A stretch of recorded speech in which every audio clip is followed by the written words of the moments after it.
আজ আমার মনে হচ্ছে সব মিথ্যে, তুমি মিথ্যে।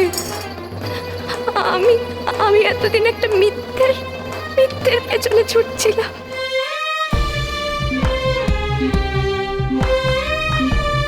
এই তো এতক্ষণে বুঝতে পেরেছো।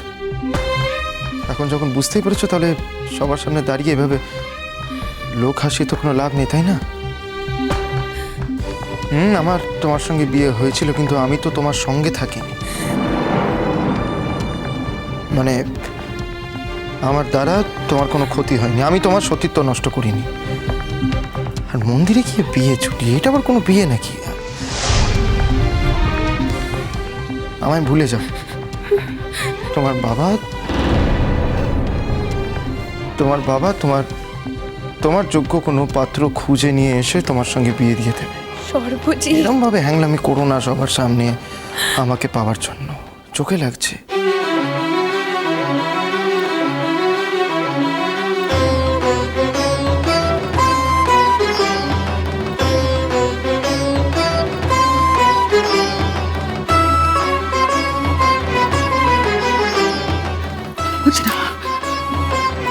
আর সহ্য হচ্ছে, আর সইতে পারছি না, আর সইতে পারছি না, আর যে সহ্য হয়নি আমার।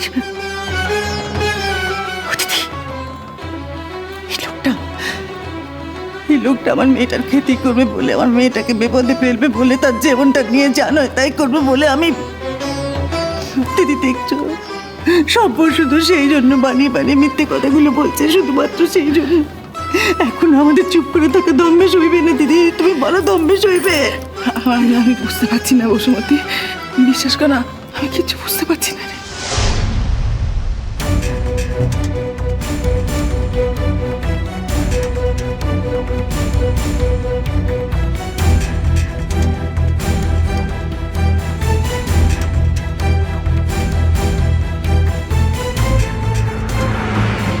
ছুটিমা, তোমার এই অপমান কিন্তু এখানে দাঁড়িয়ে আমি আর সহ্য করতে পারছি না মা। হাজার তুমি তো আমার মেয়ে, বলো হ্যাঁ? এবার তুমি বুঝতে পারছো তো মা, তোমার বাপ তোমার সাবধান করছিল, সে তোমার ভালোর জন্যেই। আজ এই ছেলে পরিচয় পেলে তো মা, পেলে তো এই ছেলের পরিচয়। ভাগ্যের কিছু হয়নি তাই রোগকে। আচ্ছা মা, এমন যদি হতো বলো দিকে নিয়ে, বিয়ে 2 বছর পর এই সমস্ত কথা শুনিয়ে তোমাকে যদি তার ঘর থেকে বের করে দিত, কি হতো মা তোমার তখন বলো দিনি? যা হয়েছে ভালোই হয়েছে মা, ভালোই হয়েছে। ঠাকুরের আশীর্বাদ আছে মা তোমার ওপর, এইটুকু জেনে রেখো। তাই তুমি বেঁচে গেলে। মাগো, ভালোই ভালোই যখন এই আপদ বিদেয় হচ্ছে, জানবে তোমার উপর আশীর্বাদ আছে মা। এই ভালো হয়েছে, এই ভালো হয়েছে, আমি বাপ হিসেবে বলছি ভালো হয়েছে মা। দাঁড়াও বাবা, আমি ওর সাথে আর একবার কথা বলে দেখি। সর্বজিৎ, আমি একই কথা বলবো ছুটি, নতুন কিচ্ছু নয়।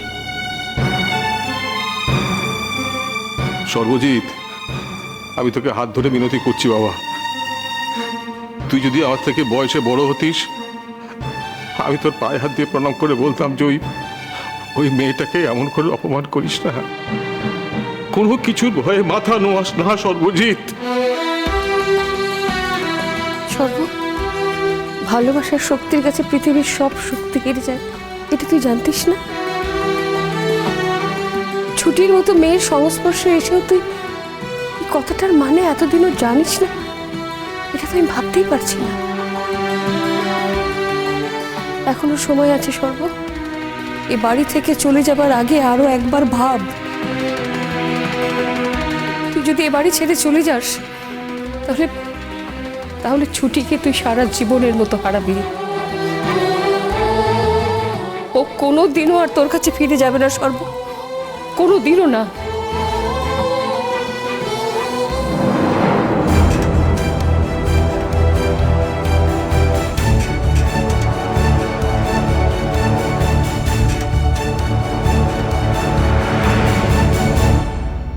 সর্বজিৎ, তোমাকে কেউ ভয় দেখিয়েছে? কেউ কি তোমাকে বাদ বাধ্য করছে এই কথাগুলো বলতে? তুমি আমাকে বলো না সর্বজিৎ, আমার তো কিছুতেই বিশ্বাস হচ্ছে না। তুমি তুমি আমাকে এভাবে অপমান করছো। এই দেখো, আরে ভয় আবার কে দেখাবে বলে দিনি? এত বড় ছেলেকে ভয় দেখানো যায় কখনো বলো? ভয় দেখানো যায়? যায় যায়, ভয় দেখানোর মতন অনেক মানুষ আছে, অনেক নরকের কীট আছে, তারা শুধু সুযোগের অপেক্ষায় থাকে গো। সুযোগ পেলেই তারা মানুষকে ফাঁদে ফেলে। ছুটি মা, তুই তাদের জানিস না গো, তুই জানিস না, কিন্তু আমি তাদের জানি, আমি খুব ভালো করে জানি রে মা। বসুমতী, বসুমতী খবরদার বলছি, মেয়েকে তুমি কিন্তু আর উস্কেও নি, একদম বলে দিলাম। সর্বজিৎ, সর্বজিৎ বলো না সর্বজিৎ, তুমি তুমি আমাকে বলো না সর্বজিৎ। তুমি একটা প্রশ্নের উত্তর দাও আমাকে। এই লোকটা কি তোমাকে ভয় দেখিয়েছে? এই দেখো, কি বলে আবার? আরে আমি তাকে ভয় দেখাতে যাবো কোন দুঃখে বলো দিনি? আর সে ছেলে তো নিজে মুখে বলছে, সে তো কত কিছু বলছে, সে গাঁ জুড়ে তো বলে বেড়াচ্ছে যে আমি ওই মেয়েকে আর ঘরে নেব নি, ওই মেয়ে নষ্ট হয়ে গেছে, ও মেয়ের সাথে ঘর করলে লোকে নাকি হাসাহাসি করবে। আচ্ছা আমার বলো দিনি, বাপ হিসেবে এসব কথা শুনতে আমার ভালো লাগে, তুমি বলো দিনি এবার। সর্বজিৎ দেখো, আমি শাড়ি পরে সেজে গুজে দাঁড়িয়ে আছি,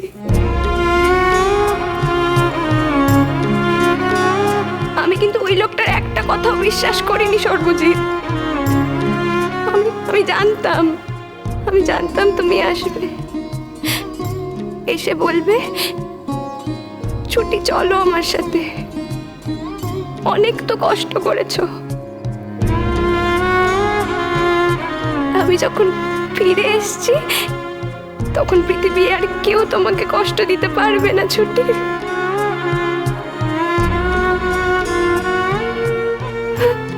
আমি তো তাই ভেবেছিলাম।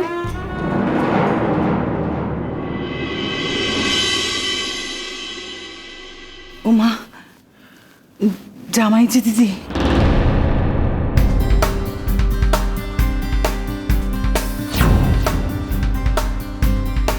উমা তাই তো, কিন্তু বসুমতী সঙ্গের লোকটাকে পুলিশের পোশাক পরা? কি জানি গো দিদি, বুঝতে পারছি না তো। কি ব্যাপার তুমি যে? আমি আসলে এখানে একটা প্রয়োজনে এসেছি স্যার। আপনাদের বাড়িতে আসার কারণ হচ্ছে সর্বজিতের বাড়ির ঠিকানাটা আমার দরকার। বাই দ্য ওয়ে, এখানে কি হয়েছে, এত ভিড় কেন?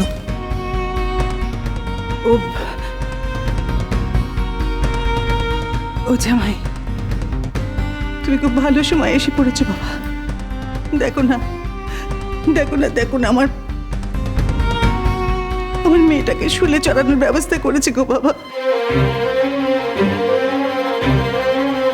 এই যে দেখো, এই হলো কি সর্বজিৎ, আরে আমার ছুটি। তুমি তো বেশি তাকে চেনো। হ্যালো সর্বজিৎ, আমি আসলে তোমার সাথে দেখা করব বলেই এসেছি। মানে আগেরবার যাওয়ার আগে শুনেছিলাম তুমি খুব অসুস্থ, সেবার সুযোগ পাইনি, তাই এলাম। ও বাই দ্য ওয়ে, একটু ভুল করে ফেলেছি, সেটা হচ্ছে শুধু তোমায় দেখতে আসিনি। আমি শুনেছি যে তোমাদের দুজনের বিয়ে নিয়ে এই গ্রামে খুব গন্ডগোল, অশান্তি হয়েছে। সবটাই আমার কানে এসছে, তাই আমি আমার দাদাকে সাথে নিয়ে এসেছি। মানে উনি পুলিশের বড় কর্তা, ইনসিডেন্টালি আমার পিস্তুত দাদাও। তো আমি পুরো ঘটনাটা তমালদাকে বলাই, তমালদা আমার সাথে আসতে রাজি হয়েছে। আর সবচেয়ে বড় কথা, যে মেয়েটা নিজের ভালোবাসার জন্য এত বড় ঝুঁকি নিতে পারে, যে ছেলেটি নিজের জীবন পর্যন্ত দিতে পারে, তাদের জন্য আমি যদি এইটুকু না করতে পারতাম তাহলে আমার নিজেরই খুব খারাপ লাগতো।